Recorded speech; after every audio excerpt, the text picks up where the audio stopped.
চট্টগ্রামের হাজারীগলির ধীমান স্টোরের কর্মচারী অভিষেক বড়ুয়া মের ৮ তারিখ সকালে কোতোয়ালি থানাত অভিযোগ করে তারওয়ারে থাকা ২৫,৭০,০০০ টাকার জিনিসপত্র জোর গড়িয়ে ছিনতাই করি লইজা গই।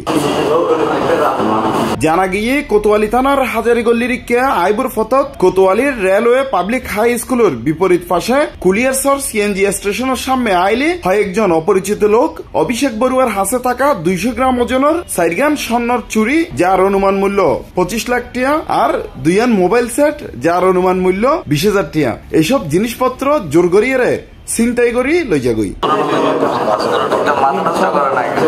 এরকম ঘটনার অভিযোগের প্রেক্ষিতে কোতোয়ালি থানা গোপন সংবাদের ভিত্তিতে চাঁদগাঁও থানা এলাকার বিভিন্ন জায়গাত অভিযান পরিচালনা করিয়ে ছিনতাইয়ের ঘটনার জড়িত ২ জনের গ্রেফতার করে এবং তারার হেফাজতে থাকা ১৫০ গ্রাম ওজনের ১৩ ভরি স্বর্ণ ও নগদ ৩,৩০,০০০ টাকা উদ্ধার করিয়ে জব্দ করে। আসামি অলত্তুন ফুসার করিয়ে জানা গিয়ে ছিনতাইকৃত স্বর্ণর ৪ গ্রাম চুরি গলাইয়ে তারা একর অধিক চুরি তৈরি করিয়ে এসব বিষয় লিয়ে প্রেস ব্রিফিং করিয়ে বিস্তারিত তুলিদের গিয়ে চট্টগ্রাম মেট্রোপলিটন পুলিশের দক্ষিণ বিভাগের উপ পুলিশ কমিশনার মোহাম্মদ আলমগীর হোসেন।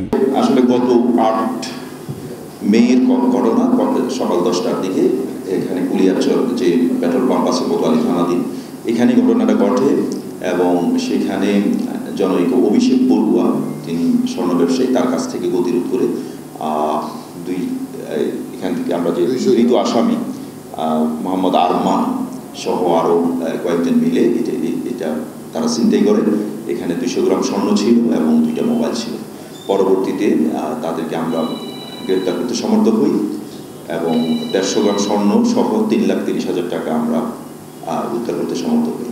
ফলে স্বর্ণের দাম হিসেব করলে উদ্ধারকৃত টাকা সেই হিসাবে কিন্তু আসলে ম্যাক্সিমাম চোরাই মালামালি কিন্তু আমরা উদ্ধার করতে পেরেছি। তো আমরা আরও ৩ জনের নাম পেয়েছি, তাদেরকেও আমরা আইনের আওতায় নিয়ে আসবো এবং যার কাছে এই স্বর্ণ পাওয়া গেছে সেই ব্যক্তিকেও কিন্তু আমরা এই মামলায় গ্রেপ্তার দেখিয়েছি। গ্রেপ্তারকৃত হলের বিরুদ্ধে পরবর্তী আইনানুগ ব্যবস্থা গ্রহণ করি বললাই আদালতত সোপর্দ করা হইয়ে। তবে ২ জনের মধ্যে আরমান নামে একজন ছিনতাইকারীর বিরুদ্ধে চুরি, ছিনতাই ও মাদক সংক্রান্তে আগে মোট ৭ খান মামলা আছিল। Hossain Abbas, C+ TV, Chittagong.